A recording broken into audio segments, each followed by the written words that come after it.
இன்னைக்கு ஒரு அதிர்ச்சியான நியூஸ். அதாவது திரைப்பட நடிகர் இயக்குனர் பாக்கியராஜ் மறைந்தார். பாக்கியராஜ் இறந்துட்டாரு. காலையில இன்னைக்கு சனிக்கிழமை ஏர்லி மார்னிங் இறந்துட்டதா நியூஸ். அதாவது வாக்கிங்லாம் போயிட்டு நல்லா ஆக்டிவா தான் இருந்திருக்காருங்க. அவரு திடீர்னு காலையில வாக்கிங் போயிட்டு வந்துட்டு நெஞ்சு வலிக்குதுன்னு சொல்லியிருக்காரு. கிரீம்ஸ் ரோடுல இருக்க அப்போலோக்கு எடுத்துட்டு போயிருக்காங்க. அங்க அவர் இறந்துட்டாருன்னு அனௌன்ஸ் பண்ணியிருக்காங்க. ரொம்ப ஷாக்கிங்கா இருக்கு. ஏன்னா இப்பதான் ஜூன் 10ஆம் தேதி அவருடைய குரு பாரதி ராஜா இறந்து போனாருங்க. அவரு இறந்து ஒரு 17 நாள் கூட இல்லை. இன்னைக்கு சனிக்கிழமை இவரு இறந்திருக்காரு. அது ரொம்ப திரையுலகத்திற்கும் சரி, அவருடைய ரசிகர்களுக்கும் எல்லாருக்குமே ரொம்ப அதிர்ச்சியா இருக்கு. அதாவது இப்ப பாக்கியராஜ் கிட்டத்தட்ட 73 வயசுல இறந்து போயிருக்காருங்க. அவர் குரு பாரதி ராஜா 84 வயசுல இறந்தாரு. இவரு அவருடைய மானசீக சிஷ்யன் ஒரு 73 வயசுல இறந்து போயிருக்காரு. பெரிய காம்ப்ளிகேஷன் எதுவும் இல்லாம நல்லா தான் இருந்திருக்காரு. திடீர்னு காலையில வாக்கிங் போனவருக்கு நெஞ்சு வலி இறந்து போயிருக்கதா சொல்றாங்க. ரொம்ப அதிர்ச்சியா இருக்கு. இப்ப பாத்தீங்கன்னா இவருடைய பூர்வீகம் கோபிச்செட்டிப்பாளையம். கோபிச்செட்டிப்பாளையத்துல 1953 பிறந்திருக்காரு. இப்ப பாத்தீங்கன்னா 2026 இறந்திருக்காரு. கிட்டத்தட்ட 73 வயசு ஆகுதுங்க. இவருக்கு திரைப்படத்துல வசனம் எழுதுறதுல ஒரு பெரிய ஜாம்பவான்.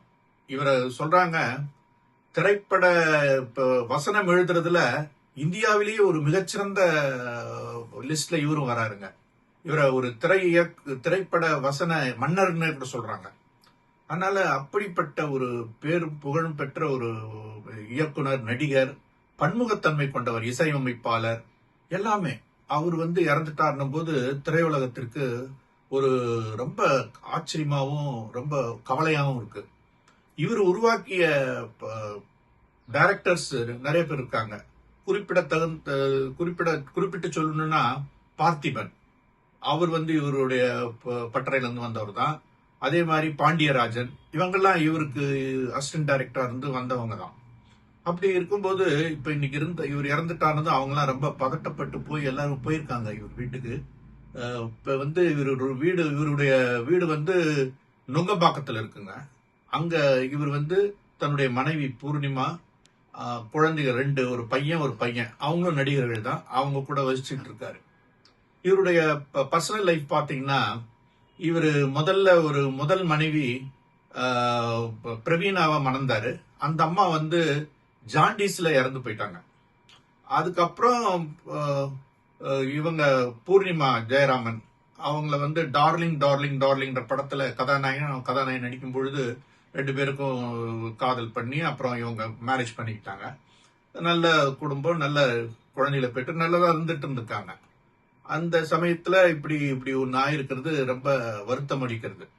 இவரை பாத்தீங்கன்னா பெண்களுடைய உளவியல் சைக்காலஜி தெரிஞ்சவர். நல்ல பெண்களுடைய சைக்காலஜி தெரிஞ்சுக்கிட்டு அதுக்கேத்த மாதிரி நல்ல கதைய முந்தானி முடிச்சு எல்லாம் பாத்தீங்கன்னா அருமையா இருக்கும்.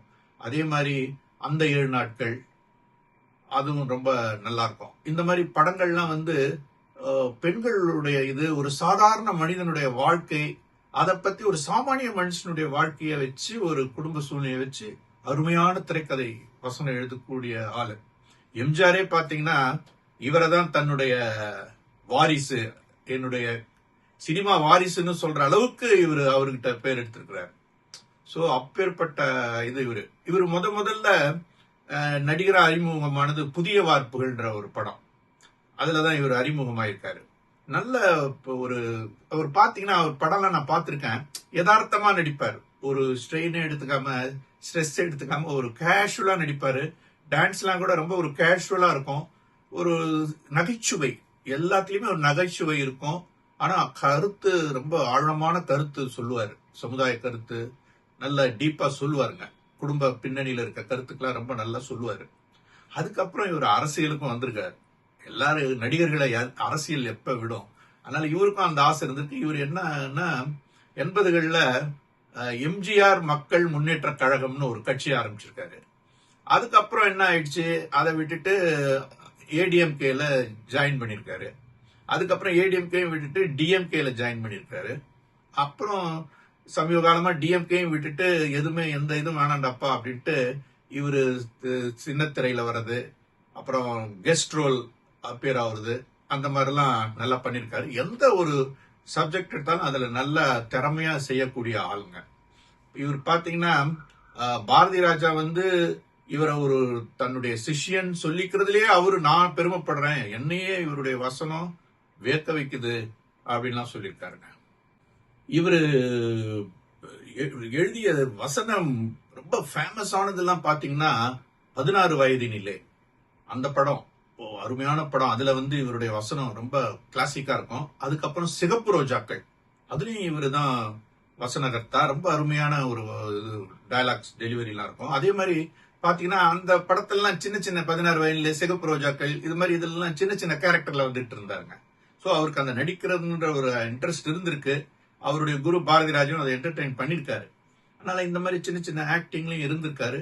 ஆனா நல்ல ஒரு கதாசிரியரா, இந்தியாவிலேயே ஒரு பெரிய கதாசிரியரா, அமிதாப் பச்சனை வச்சு இயக்குற ஒரு அளவுக்கு இயக்குனரா, எல்லாம் இயக்குனராகவும் கதாசிரியராகவும் தயாரிப்பாளராகவும் இசையமைப்பாளர் வந்து நல்ல பேரும் புகழும் இருந்து புகழின் உச்சியில இருந்திருக்காரு.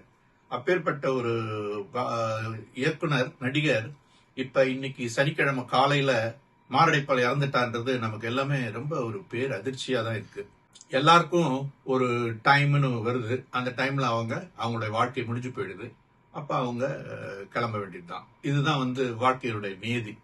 எனவே இது போன்ற சம்பவங்கள் நடக்கக்கூடாது. இது நடக்கும்போது நம்ம இதை வந்து ஒரு அவருடைய வாழ்க்கை வரலாற நான் நேயர்களுக்கு சொல்றேன். ஸோ இன்னொரு நிகழ்ச்சியில் நான் உங்களை சந்திக்கிறேன். ஒரு நல்ல நிகழ்ச்சியில நம்ம உங்களை சந்திக்கிறேன். அதுவரையில் உங்களிடமிருந்து விடைபெறுகிறேன். வணக்கம், நன்றி.